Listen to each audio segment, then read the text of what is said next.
అందరికీ నమస్కారం. Welcome to my channel. ఈరోజు వీడియోలో మనం వెంటాడే జ్ఞాపకాలు అనే కథ గురించి తెలుసుకుందాం. నా వీడియో కనుక మొదటిసారిగా చూస్తుంటే నా ఛానల్ని సబ్స్క్రైబ్ చేసుకోండి. ఎందుకే ఆ పురుగును అలా గుచ్చుతున్నావు? కూతురు చేస్తున్న పని చూసి కోప్పడింది వసుధ. దాన్ని చూస్తే అసహ్యమేస్తోంది.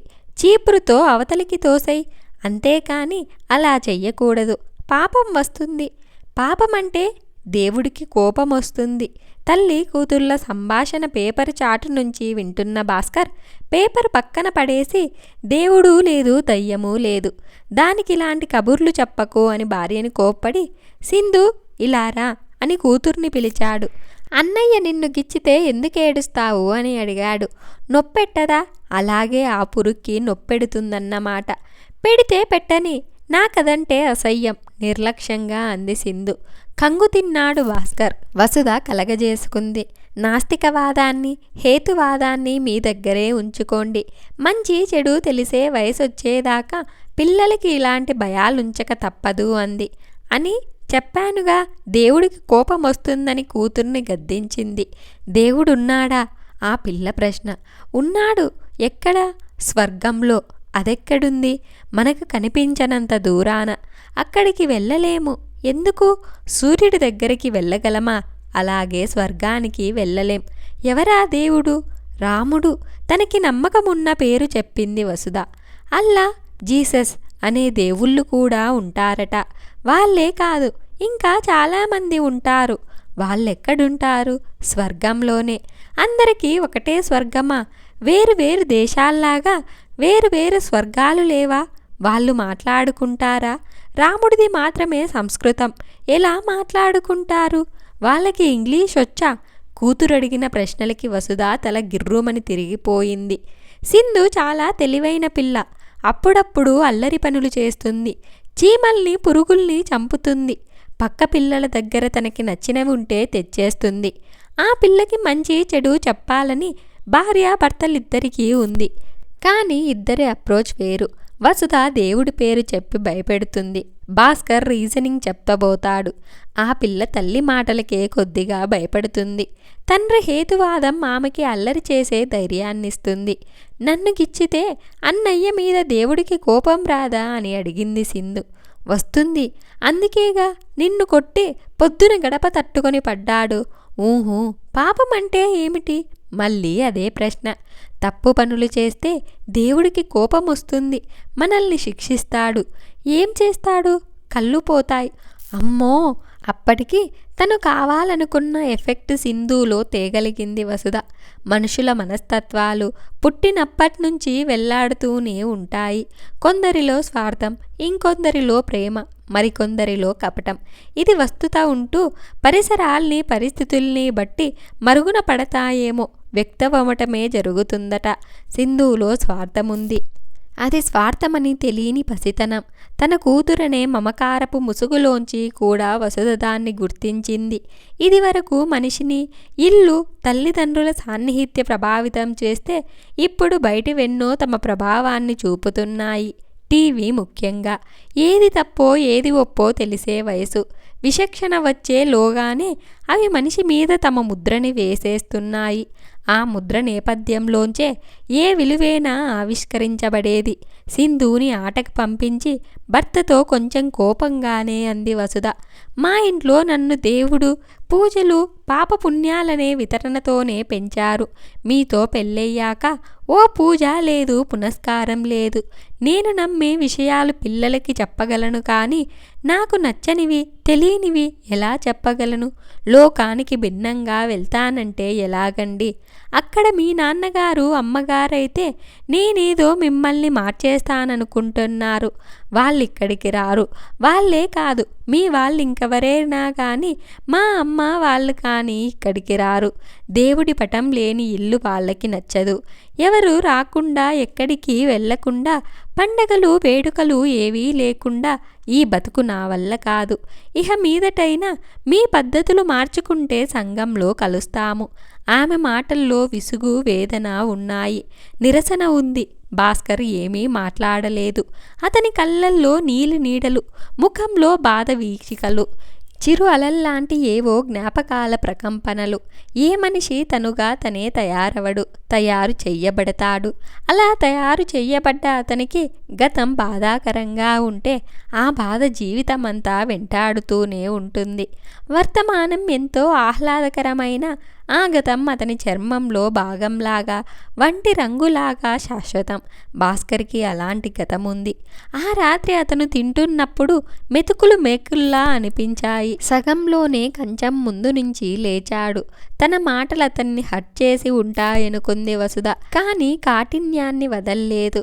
తను తగ్గితే, కఠినత్వాన్ని వదిలిపెడితే అతను మారడు. కంచంలో అన్నం వదిలేసి లేచిన భాస్కర్కి ఇంక ఇంట్లో ఉండాలనిపించలేదు. అలా బయట తిరిగొస్తానని బయలుదేరాడు. సందు మలుపులోనే యాక్సిడెంట్ అయ్యింది. అన్యమనస్కంగా నడుస్తున్న అతన్ని వెనక నుంచి ఆటో వచ్చి కొట్టింది. బాగానే దెబ్బలు తగిలాయి. ఇంటి దగ్గరలోనే కాబట్టి వెంటనే తెలిసిన వాళ్ళెవరో చూసి వదుసకు చెప్తే ఆలస్యం చెయ్యకుండా హాస్పిటల్కి తీసుకెళ్లారు. యాక్సిడెంట్కి కారణం అతను దేవుణ్ణి నమ్మకపోవడం. వెంటనే వైద్య సహాయం అంది. బ్రతికి బయటపడడం తనకి దేవుడి పట్ల గల నమ్మకం వలన అని సింపుల్గా ఎనలైజ్ చేసుకుంది వసుధ. స్ట్రెచ్చర్ మీద తండ్రిని చూసి ఉదయం తల్లి చెప్పిన మాటలు గుర్తు తెచ్చుకొని సింధు అడిగిన మొదటి ప్రశ్న, "నువ్వెవరిని కొట్టావు నాన్న?" అని. స్పృహ తప్పబోతున్న క్షణంలో భాస్కర్కి ఆ ప్రశ్న వినిపించింది. ఒక చిరునవ్వు పెదాల మీద కదిలింది. తరువాత కనురెప్పలు బరువుగా వాలిపోయాయి. వసుధ కూడా ఆ ప్రశ్న వింది. తనున్న ఉద్వేగపు పరిస్థితిలో పెద్దగా పట్టించుకోలేదు. కానీ అదామెని నిశ్శబ్దంగా వెంటాడుతూనే ఉంది. అతన్ని ఆపరేషన్ థియేటర్లోకి తీసుకెళ్లారు. మనసు లోపల చుట్టూ బయట అలుముకున్న ఒంటరితనంలో ఆ ప్రశ్న తన నిశ్శబ్దపు కవచాన్ని పగలగొట్టుకుని బహిర్గతమయ్యింది. తప్పు చేస్తే దేవుడు శిక్షిస్తాడని చెప్పింది తను. భాస్కర్ ఏ తప్పు చేశాడు? దేవుణ్ణి నమ్మకపోవడం అనే జవాబు చెప్పుకుంది. కానీ దేవుణ్ణి నమ్మి పూజలు చేసే వాళ్ళకి కూడా యాక్సిడెంట్లు అవుతున్నాయి, కష్టాలొస్తున్నాయి. అదెందుచేత? పూర్వజన్మలో చేసుకున్న కర్మ అని ధర్మశాస్త్రాలు చేస్తాయి. ఆ జన్మలో వాళ్ళు చేసిన పాపకర్మలకి నిష్కారణంగా ఇంకెవరో బలవుతారు. అదెందుకంటే ఆ బలైన వాళ్ళు ఇంకేదో జన్మలో చేసుకున్న పాపానికి అనేది జవాబు. ఇదంతా ఎప్పటికీ సెటిల్ కాని అకౌంట్. ఎవరు జవాబుదారీ తీసుకోని, అంటే ఎలాంటి జవాబుదారీ లేని వ్యవహారం. అందుకే భాస్కర్ ఏ అకౌంట్ని దాన్ని నిర్వహించే దేవుళ్ళని నమ్మనిది. వసుధలో చిన్న కుదుపు. నీకు నువ్వు నిజాయితీగా ఉండు, తోటి వారితో మంచిగా ఉండు అంటాడు. అలాగే ఉంటాడు. వసుధకి అతడి భావ ప్రపంచంలోకి ప్రవేశించటానికి సన్నని సందు దొరికింది. భాస్కర్ డిశ్చార్జ్ అవ్వడానికి 10 రోజులు పట్టింది.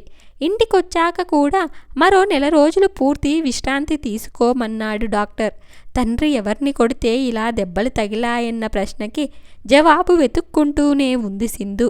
అతడికి పూర్తిగా నయం అవ్వాలని ముక్కోటి దేవుళ్ళకి మొక్కుకుంది వసుధ. ఆ మొక్కులు తీర్చుకోవడానికి పుట్టింటికి వెళ్ళాలనుకుంది. ఆస్తికత్వం, నాస్తికత్వం అనేవి మనిషి నమ్మకం అనే నాణానికి 2 ముఖాలు. ఆస్తికులు మధ్య నుంచి నాస్తికుడు, నాస్తికుల మధ్య నుంచి ఆస్తికుడు పుట్టుకొస్తారు. పెచ్చు పెరిగిన కర్మకాండలని నిరసిస్తూ బుద్ధుడు, బౌద్ధం వెర్రతలలు వేస్తున్నప్పుడు ఆదిశంకరులు పుట్టుకొచ్చారు. ఏదైనా అతిగా ఉన్నప్పుడు దాని పట్ల విముఖత మొదలవుతుంది అన్నాడు భాస్కర్. తనకి యాక్సిడెంట్ అయిన రోజు నుంచి వసుధ పడుతున్న మదనని గుర్తించి స్పృహ ఉండి లేని స్థితిలో కూతురడిగిన ప్రశ్న స్మృతి పదంలోంచి తప్పిపోలేదు. నా చిన్నప్పుడు, అంటే మా తాతగారి హయాంలో నాన్న, పెదనాన్న, బాబాయిలందరం కలిసి ఒకే కుటుంబంగా ఉండేవాళ్ళం. పెద్దవాళ్ళు, చిన్నపిల్లలు, వచ్చిపోయే బంధువులు అంతా కలిసి పూటకి 40-50 విస్తర్లు లేచేవి. నిత్యాగ్నిహోత్రం ఉండేది. ఎప్పటికీ ఏవో పూజలు, నోములు, వ్రతాలు. అమ్మ వాళ్ళు వంటింట్లో గాడి పొయ్యల మీద కాగుతున్న గంగాలలా మధ్య తాము గంగాల్లో ఉండేవారు. తడి బట్టలతో వంట, అతను చెప్పిన దాన్ని విస్మయంగా వింటోంది వసుధ. ఆమె ప్రత్యక్షంగా చూడలేదు, కానీ ఎన్నో వెనకటి బ్రాహ్మణ కుటుంబాలలో ఇది సర్వసాధారణ దృశ్యమని తెలుసు. మధ్యాహ్నం ఏ 2 3 పూజలయ్యేవి. మగవాళ్ళు మొదట భోంచేసేవారు. తర్వాత తినేవాళ్ళకి ఉందో లేదోననే చూడకుండా ఒకళ్ళతో ఒకళ్ళు పోటీపడి సృష్టిగా భోంచేసేవారు. తర్వాత పిల్లల వంతు. అడుగు బడుగు ఊడ్చి మాకు వేశాక అమ్మ వాళ్ళకి ఏం మిగిలేవో నాకైతే తెలీదు. మాలో కొందరు పిల్లలం నచ్చినదేదైనా ఉంటే ఇంకా వెయ్యమని అడిగేవాళ్ళం. కాస్త మంకు కూడా చేసేవాళ్ళం. అమ్మ వాళ్ళు ఏం చెయ్యలేక మా వీపులు పగలగొట్టేవారు. తర్వాతి అధ్యాయం ఏమిటో తెలుసా? కిందపడి దొర్లుతూ ఏడ్చి గొడవ చెయ్యటం. భాస్కర్ గొంతు వణికింది. అతని చూపులు బాహ్య ప్రపంచాన్ని వదిలి పెట్టి మనోదృష్టిననుసరించి గతాన్ని అన్వేషించడం మొదలుపెట్టాయి. వసుధ మనసు విఫలమయ్యింది. ఒక్కో పండుగ వస్తే అప్పటిదాకా నిండుగా ఉండే అమ్మల మెడలు బోసిపోయేవి. పసుపు కొమ్ము కట్టుకుని పుస్తెలు తీసేస్తే వాటిని తాకట్టు పెట్టి పూజలు చెయ్యడం ఈ మౌఢ్యానికి పరాకాష్ట. పూజలు మానేస్తే నలుగురు ఏమైనా అనుకుంటారనే కానీ పుస్తెలమ్మి వీళ్ళు చేసే పూజలు మరింత నగుబాటును కానీ అలా వీళ్ళు పెట్టే నైవేద్యాలు దేవుడు స్వీకరిస్తాడని కానీ ఎప్పుడూ ప్రశ్నించుకోలేదు. వసుధకి కఠినంగా రాయిలా ఉండే అత్తగారి ముఖం గుర్తొచ్చింది. ఎన్ని చేదు అనుభవాలు ఆవిడనలా మార్చాయననిపించింది. ఇల్లెప్పుడు జాతరలా ఉండేది. ఇంట్లో ఎవరికీ చదువులు లేవు. అనువైన వాతావరణం, ప్రోత్సాహం, అవకాశాలు లేక చదువులు రాలేదు. చదువులు లేక ఉద్యోగాలు లేవు. ఆదాయం లేదు. 100 ఎకరాలు తరిగి తరిగి 10లోకి దిగి ఇంకా చుచ్చుకమైపోయింది. అమ్మల వంటి మీద ఉండే కంటెలు కాసుల పేర్లు వాళ్ళ పుట్టిళ్ళ వాళ్ళు ఇచ్చినవి నిస్సిగ్గుగా కాళ్ళిచ్చి కదిలిపోయాయి. ఎన్ని కన్నీళ్ళు, ఎన్ని వేదనలు, ఎంత దుఃఖం, ఎన్ని జ్ఞాపకాలు. వసుధ ఈ రోజున మనింట్లో ఒక్క దేవుడి పటం పెడితే 3 దేవుళ్లను తోడ్కొని వచ్చి వాళ్ళకి ఘనంగా సేవలు చెయ్యటానికి మా వాళ్ళంతా ఆతృతగా ఎదురు చూస్తున్నారు. ఆ భక్తి ప్రభంజనంలో నువ్వు నిన్నో గడ్డి పరకల్లా కొట్టుకొని పోవాల్సిందే. నాకప్పుడు 16 ఏళ్ళేమో. ఒక చెల్లి ఉండేది. సొంత చెల్లి కాదు, పెద్దమ్మ కూతురు. 2 ఏళ్ళు దానికి. వాళ్ళకి పెళ్ళైన ఎన్నో ఏళ్ళకి ఎన్నో ఎబార్షన్ల తర్వాత పుట్టింది. చాలా బలహీనంగా ఉండేది. కానీ దాని కళ్ళెంత అందంగుండేవో తెలుసా? నవ్వుతుంటే మెరిసేవి. నాకదంటే చాలా ఇష్టం. వదలకుండా ఎత్తుకొని తిరిగేవాడిని. కానీ దానికెప్పుడు ఏదో ఒక అనారోగ్యం, వైవాహిక జీవితం పట్ల అవగాహన లేని, ఫ్యామిలీ ప్లానింగ్ తెలిసి తెలియని ఆ రోజుల్లో అధిక సంతానం, అబార్షన్లు అలాంటి పిల్లలు చాలా కామన్.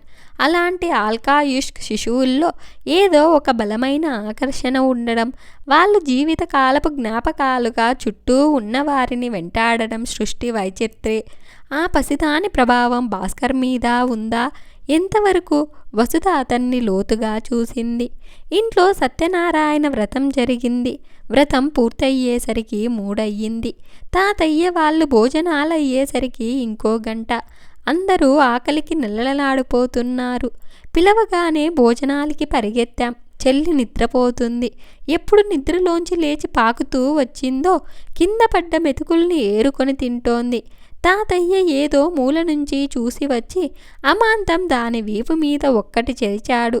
అంత దెబ్బ. అది బిక్కు చచ్చిపోయింది.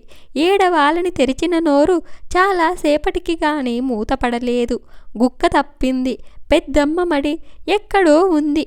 నేను ఒడుగైన వాడిని. కంచం ముందు నుంచి లేవకూడదు. వసుధ అది ఆ రోజునే చచ్చిపోతుందనుకున్నాం.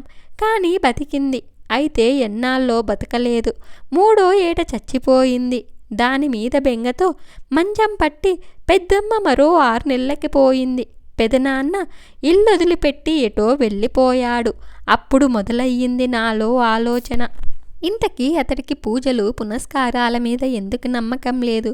ఇంతకీ గతంలో ఏం జరిగింది? ఇవన్నీ మనం పార్ట్ 2లో చూద్దాం. ఈ వీడియో కనుక మీకు నచ్చినట్లయితే ఒక లైక్ చేసి స్టోరీ ఎలా ఉందో కామెంట్ చేయండి. నా ఛానల్ ఇంకా సబ్స్క్రైబ్ చేసుకోకపోతే వెంటనే నా ఛానల్ని సబ్స్క్రైబ్ చేసుకోండి.